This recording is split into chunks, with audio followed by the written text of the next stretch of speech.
भलंच बोलायचं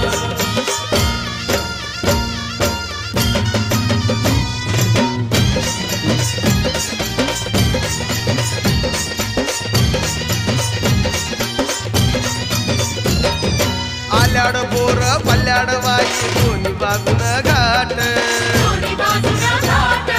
अवघड वाट चढून भक्त घेती आईची भेट